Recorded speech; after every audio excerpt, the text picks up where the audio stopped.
Hey, what's going on, Flight School crew? Today we're going to be going over marketing automations. So we had a webinar about a couple weeks ago, and there was a few questions on automations and marketing automations and things like that. So we're going to go do a deep dive today on marketing automations. Take the next slide here. So brief overview. Before we get into the actual, weeds of everything, and we have to see the forest from the trees, right? So we have to go through the fundamentals first, and then we're going to go over what the typical sequence is really for a marketing automation, and how that kind of plays a part in your flight school marketing system, the FSMAs, and we'll go over some examples of how we would do this in real life, So let's get right into it. So I want to begin with what's called the 3 M's of marketing. And when you think about 3M, you think, Scotch tape, right? So it's the thing that makes you sticky. The 3 M's make you sticky, right? So, the 3 M's are market, message, and medium. So we're going to dive into each one. The first one is market. So your market is really your target demographic. It's really, where do your students come from? Who is your ideal customer? So a lot of times, we start our flight school, we start, advertising, and we kind of gloss over the fact of who our target demographic is, because we don't really have our ideal customer kind of shaped in the minds of, our staff and our company. We're not really going to be able to formulate our message later, and when we go to our medium, it's just not going to work. So we have to make sure we have these fundamentals dialed in, right? So really quick here, I went over some of the most common themes I've seen in the flight school market. Just for me trading personally, seeing the other students on my flight school, also just talking to other flight school owners and seeing what is their demographic, what do people kind of where are their backgrounds. So just kind of on the top here, science and engineering. So science and engineering plays a really big part in aviation. Obviously, it's a lot of what we call it theory that we have to kind of know as a pilot. Whether it's weather theory, law, FAR aim. There has to be some type of the mind of your student has to be they have to be somewhat competent, right? So usually they have the interest in STEM, so science, technology, engineering, mathematics, something like that. I've also seen a lot of people that were either the family or themselves were involved in the military, or maybe their father or one of their family members were in the airlines. So they have that kind of family influence that's driving them to become a pilot. So you'll see that in your student pilots as well. I've also seen a lot of gearheads, we like to call them, people that are really into engines, automotive, mechanical, people that are really into those type of things. They like to work with their hands. We've seen a lot of that in the flight school industry. And then lastly, we also have the immigrants and travelers. So there's also a big, I won't say big, but there's a significant portion of immigrants and people that have traveled that are really interested in pursuing the pilot certificates, whether it's just private or all the way to their ATP and all that stuff.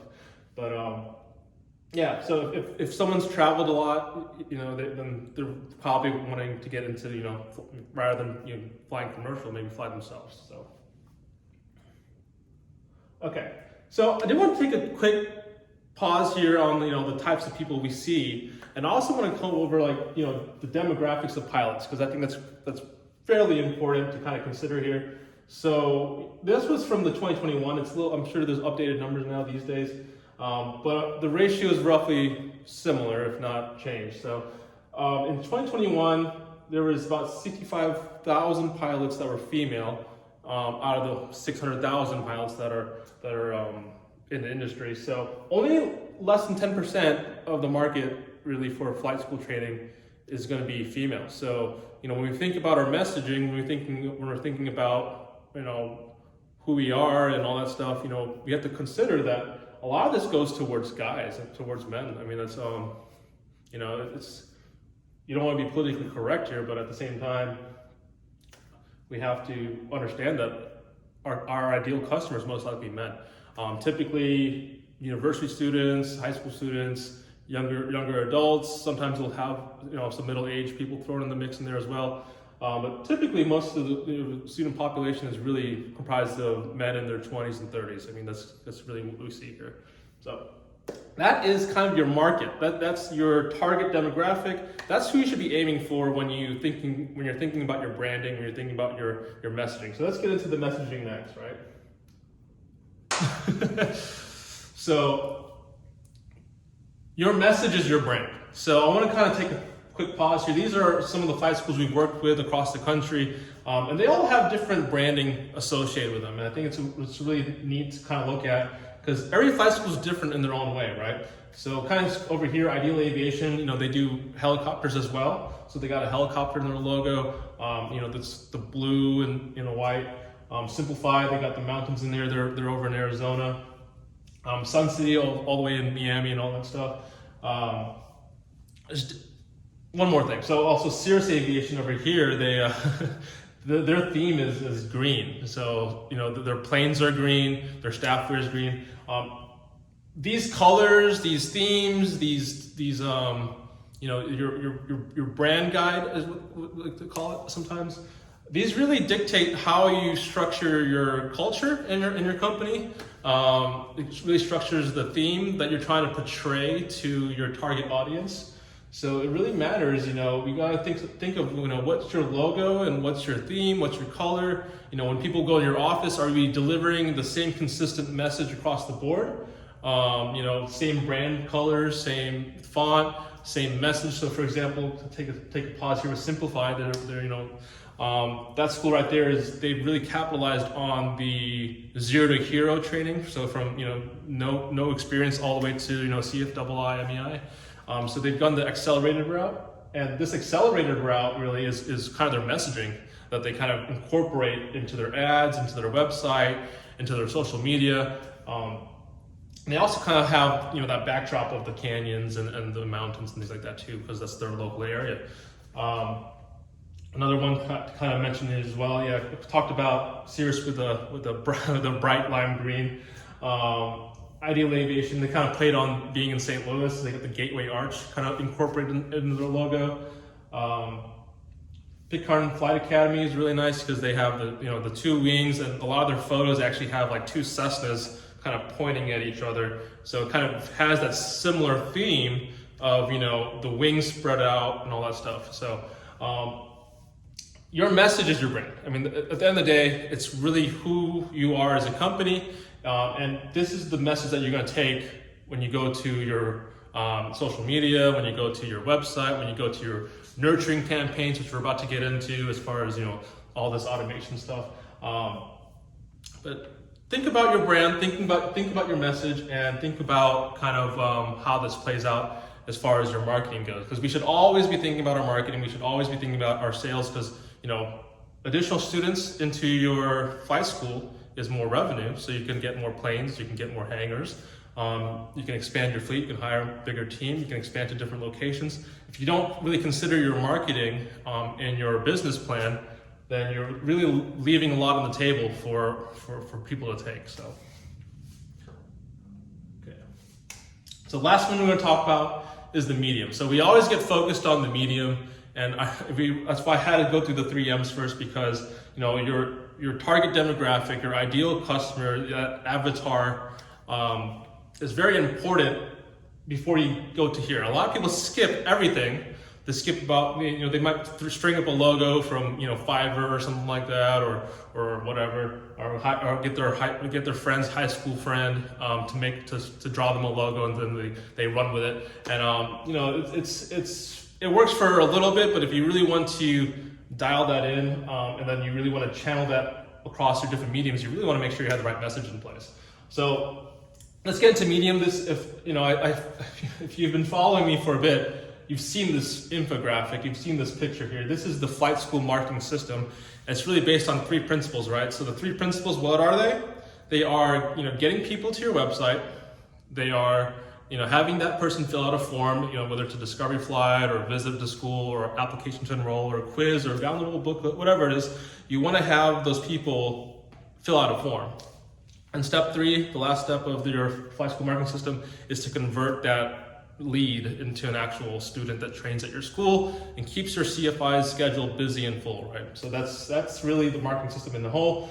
Around the airplane here, we have different control surfaces. You have your website, you have SEO, you have advertising online, you have reputation management. This also includes, when you think about reputation, that's your social media profiles as well.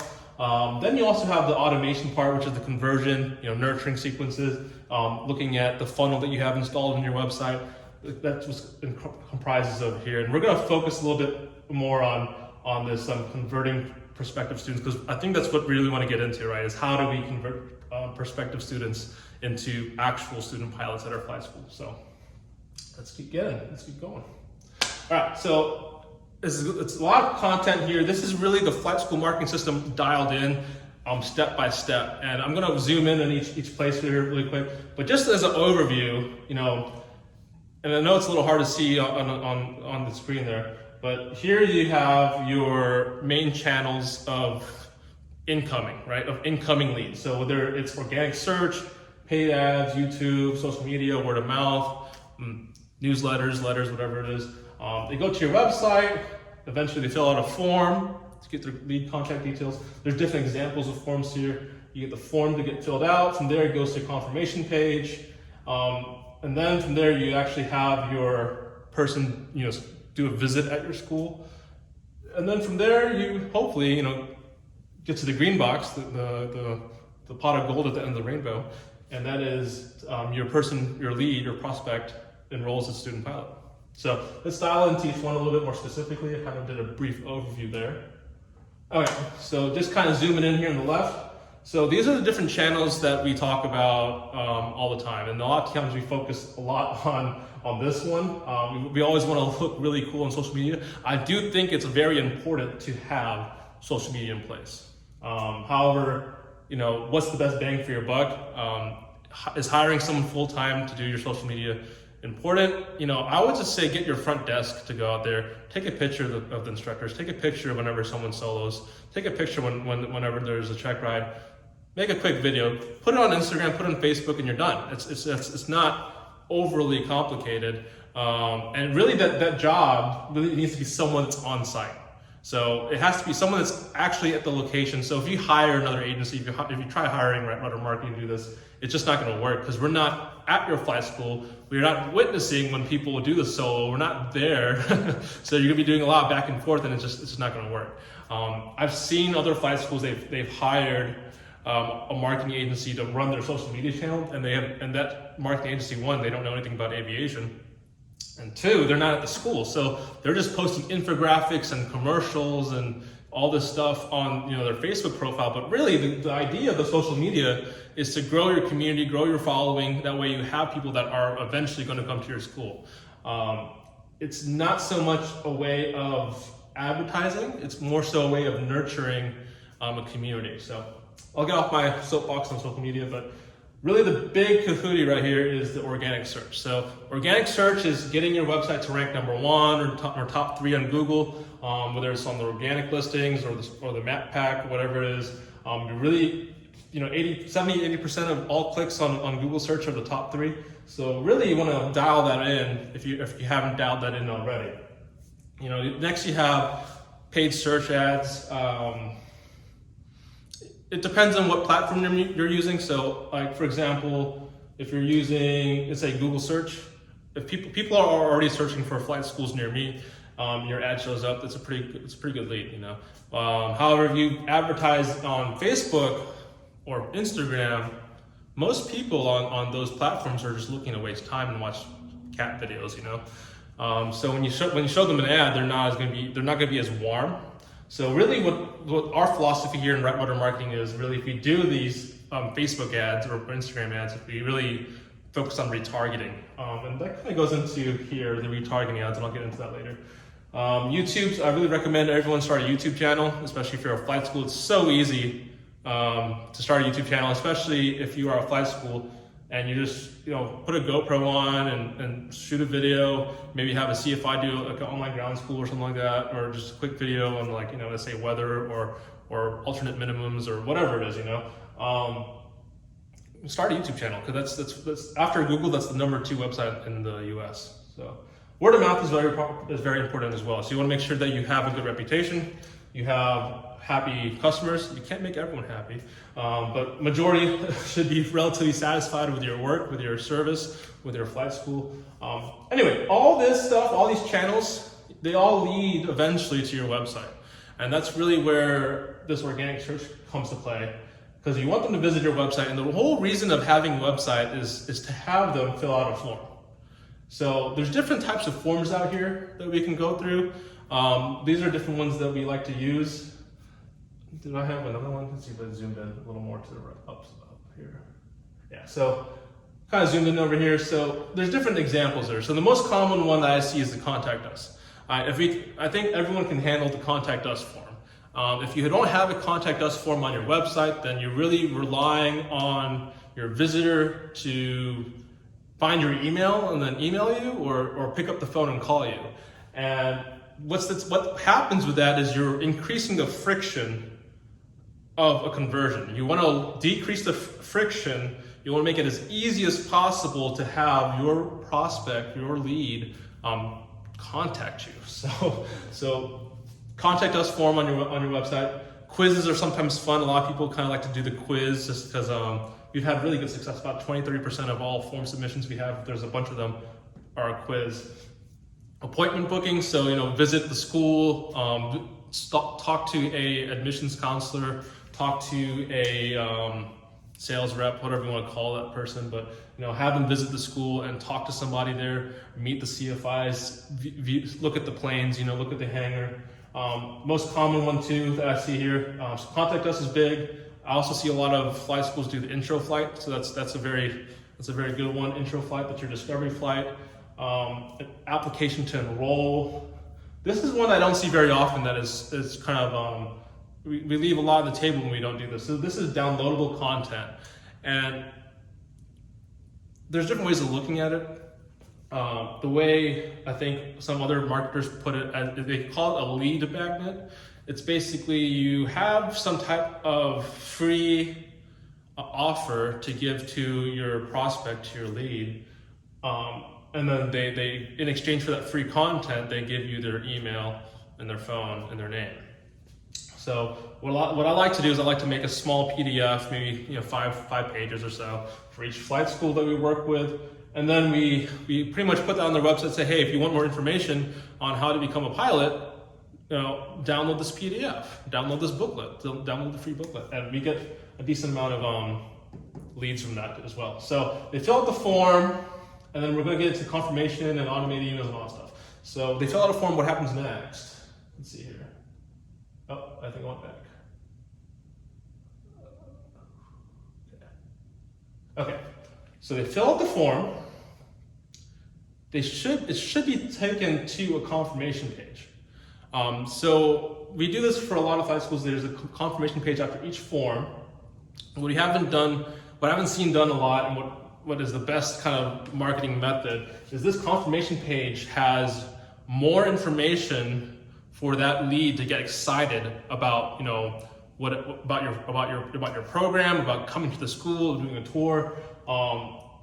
This confirmation page, ideally has you, the owner, on video talking to the prospect, saying, "Hey, thank you for filling out our form. We really appreciate you reaching out to us. One of our team members will be with you in a couple of days or in 24 hours, whatever it is that you want to say."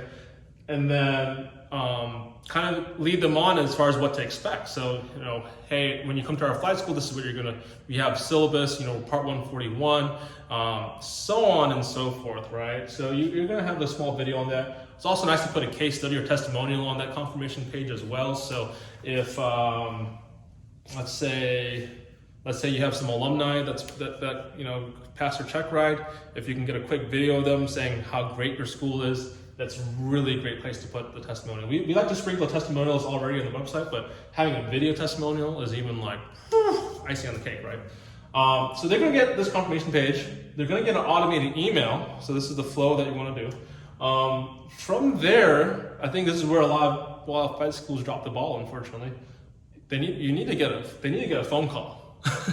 So they need to get a phone call from your team members to interact them and really confirm that date. if you don't call them, if you don't pick up the phone and call them and confirm it, it doesn't really, it's not as high impact, you know. So humanize the process, have your front desk, have your CFI, depending how big your flight school is. Whenever they get this email, or whenever they get an email get sent out, they need to be calling within like an hour tops, to be honest with you. It should be relatively pretty quick. The faster it is, the higher conversion rate you're gonna get. And lastly, we have a CRM. So all this is kind of handled by a CRM, but you know, I explicitly put it here that you should be entering all this lead data, all this contact data into a CRM. And that's gonna get into the nurturing sequence later, right? So, also forgot to mention here on the inbound phone calls. So sometimes they go to your website's over here, and then they might not fill out a form, they might call directly. If they call directly, then you need to enter them in the CRM. So this is also inbound phone calls and inbound leads, like just walk-ins and things like that. So no matter who they are, if it's a prospect, whether it's a phone call or walk-in, make sure you enter it into your database, your lead database, your prospect database. Now there's different CRM options out there. We have our own CRM that we kind of offer to our clients for free. But there's a lot out there. You have HubSpot, you have Zoho, and even these automations, there's different softwares out there that can do this. And you know, obviously, I was gonna say like our CRM allows you to do this type of stuff, but there are other tools out there. I'm not trying to say that our tool is the best. There's different options out there, and there's different things you can do. So, but it doesn't matter the tool. It doesn't really matter the tool that you use, the software that you use. What really matters is, do you have the fundamentals down to understand the process that you need to program or to draw in your CRM or your automation software or whatever it is. So you get into here, they get an automated email. You're gonna send them another email like close in there. Like this is like a confirmation email. Like basically you send them the automated email right after they fill out the form. Then the day of the appointment or whatever it is, you're gonna send them a confirmation email. So if they do a discovery flight, this is really good. You're also going to send them a text, if possible, and then they do the intro flight. They do they visit the school, and the next thing after that is you also send a follow-up email after that or a text, and then they should enroll as a student pilot if you do this correctly. Now, obviously, there's extenuating circumstances, whether it's finances or medical issues or motivation or whatever it is. Obviously, not everyone's going to be enrolled as a student pilot. I mean, that's kind of how it is. I think if you can get, let's say we have 100 leads, if you can get 10% of that, I think it's a pretty good day. If you're above 20%, you're rocking it. I mean, you're just rocking it. And if you're at 50%, then you guys share the entire community your secrets of how you convert every single lead into, or half your leads into a discovery flight or into a student pilot. So. Okay, so this is the most ideal. So they fill it out, the form, or they do a phone call, they get into the CRM, they get the email, they actually visit the school and they enroll. That's the most simplest they can get, right? However, not everyone does this, right? So we don't take a step back in the CRM, we have what's called a nurture sequence. So we're gonna go into the nurture sequence next. Okay, so from here, after they're in the CRM, you can engage in nurture sequences to help stay top of mind in that prospect. So they might they might be on the fence, they might already want to go to your school, but they're going to need a little extra push to kind of enroll at your flight school. So how do we do that? Most commonly, not most common, actually most flight schools don't do it because they, only the successful ones do it. So, these things right here are different mechanisms you can use for your nurture campaign. So a newsletter is a big one that I see go out. So once a month at least, you send out a newsletter to your CRM database, and basically has all the events that happen at your flight school, at your airport, whether there's fly-ins, whether there's solos that happen this month. You might put up like an article, if you have a blog, by the way, which is kind of all the way over here to the website. Have a blog, that way it helps you with organic stuff. So, but if you have blog posts, you might want to add that into the nurture sequence.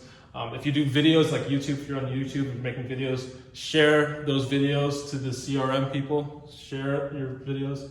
And quick aside, I know CRM stands for something different in the aviation community. It's crew resource management, right? But I kind of glossed over this, but CRM stands for customer relationship management software. So it's basically looking at all your customers and how they are related to your business, what notes you have on them, what conversations you had on them, and it's a way for you and your team to track each lead, and then also do this automation stuff, right? So do the email nurture, they do this. Another one is the retargeting ad, so we'll get into that a little bit. When they visit your website, what you're gonna do is that there is a thing called a meta pixel. So it's from Facebook, Instagram. You install this meta pixel on your website, and what happens next is basically, that lead gets kind of cached into Facebook's kind of temporary database.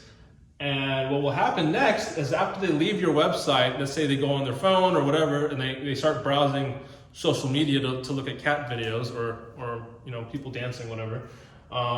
If you're doing the retargeting ad, they're going to see an ad for your flight school because Facebook knows that they visited your website, so then it's going to retarget to that one person. It's the most cost efficient and the most highest yielding mechanism you can have for social media ads if you want to pursue social media ads. From there, they visit your website eventually, hopefully. So you keep doing this for a bit, you keep doing these nurture sequences. You can even, instead of email, you can even do a phone call maybe in a week or 2 weeks after they did their flight to check up on them. It doesn't have to be email, but these are just ideas. And hopefully it goes back here, they go back to fill out the form, and then go back to over here being the green person, which is enrolling as a student pilot at your flight school. I think that's all we have for today. So we're gonna do a small example of how this kind of plays out in our software. So really quick, I'm gonna share my screen, I'm gonna go on the computer really quick, and I'm gonna show you kind of how to set this up and work it for your flight school. So I'll see you there, okay? Hey, what's going on? So we're looking inside the computer now, where you should be able to see my screen. This is the diagram, what do you want to call it, the flight school marketing system, kind of blown up a little bit. So just a brief overview again. These are your channels. This is your this is how people find you on the internet. Whether it's SEO, paid ads, PPC, YouTube, social media, word of mouth, even letters in the mail, billboards, videos, commercials, whatever it is. These are different mechanisms that they go to your website. You have the funnel. You program the funnel into your website where people go to a form, they fill stuff out, get to a confirmation page, they visit your school, they become a pilot. If not, you have their data, you have their information in your CRM, and from there you nurture them with a email or phone call. You do retargeting ads, and they go back here. So how do we actually do this in practice? How do we actually set this up to work for our flight school? So we're going to do a quick example of how this looks like, and I won't get too into the details, but this is how I would do it. So just kind of just give a quick tutorial. So here we have a website that we're working on. It's currently, hopefully we go live in about a week or so with this website. But this is like a sample form. So this is a form on their website, and they're gonna fill it out. You're gonna have a visitor fill this form out, and what will happen is it's gonna trigger the automation from there. So the next step after that, you'd get on confirmation page. This one's a little bare. Ideally, you have kind of what I mentioned earlier. You'd have like a video or testimonials kind of embedded on here. We're still working on this website. So from there, it goes into your CRM, and then they also get a automated email. So I filled out the form just a few minutes ago, and here's the automated email. Thank you for applying to enroll. We appreciate your interest in Red Arrow Flight Academy. And then after that, it gets put into the CRM. So this is a brief kind of tour of what happens in here. So here's how we kind of did our website to stream into the CRM. Basically, we have what's called a webhook that receives that request. You can do this through Zapier as an option. There's Integrately. There's other tools you can use to do this. Basically, we take that data and we map it to our database or to our CRM. And here, let's create a contact. So here we have the first name and the last name and all that stuff, email, phone, contact source. And just to kind of go back into it. So I filled the form out earlier. I got the email, and then it loads up as a contact. So there's the contact. There's the email that got sent. We also put it in our pipeline so that way our internal team knows, hey, this person filled out a form. Because ideally we're getting like hundreds of these, a month or so or more. So it's going to be hard to kind of know where each person is. So we like to put them in the pipeline, which is over here. Inbound forms. You'll have a long stream here. They do their intro fly, and after that, maybe a follow up before they convert to an actual student pilot. So it starts here, and then from there you can manage your team. You can send tasks, notes. Here are the notes for here. So this was kind of what I filled out earlier to become a pilot. Let's say a staff member at your flight school messaged them or something like that, or called them on the phone. You can add a note about that. That way everyone can see that. That not it's everyone's visible as far as what they did. If you can also send email and text messages through the CRM as well. So here. So in this case, you can email them back if you want. I'm not going to get too far into it, but let's go into the automation portion of it right now. So we were here earlier. We were at the enrollment form. How we string this together? So we create a contact. That's kind of we're mapping all the data to them. From there, we add that stuff to the notes. So this is kind of, that was the thing you saw earlier. The enrollment form filled out. It has the goal, which was, to become a pilot. And then from there, we send an email, right? We send the email out to everybody. So for example, right now we only have one email programmed right now. But let's say there's a date associated with it. We can add. Let's here. We can wait for like a week, or if person has a certain tag within 7 days, we do another automation sequence where there's an email sequence. So yeah, what I was trying to say is you can wait for a bit or do an if-else statement, and then from there you can add another message, voicemail drop. If you've linked up your Instagram to the CRM, you can actually do Instagram messages and all that stuff. So that's really it, though. It's like there's different tools out here. I'm just showing you how we programmed ours. This is the flight school CRM software. There's so many other tools out there that I don't really want. That I'm not saying that this is the best one. Everyone has their own thing. Infusionsoft, ClickFunnels, just some examples out there. But I hope this was informative to you guys as far as how to program automations. It doesn't really require code. It just requires the marketing concept to be dialed in, to know what the next steps are, and using whatever platform you use to do it, really. And I think the second part, that I want to mention too, we talked a lot about the tools and automation in this talk here. These are just tools, right? What really matters is the people and the interactions. So is your front desk calling them, talking to them? Are you creating this relationship with your students? Those are all very important that you can't really capture through a form or things like that. So you have to make sure that the customer service is at the flight school. My phones are going off. Okay, so I'm going to wrap it up here. If you have any questions, just visit our website, fill out our contact us form, or find me on social media or whatever it is. I'm sure you can find me somewhere. And let's talk. Because let's get your flight school going. I'll give you that right rudder. So I'll see you guys later.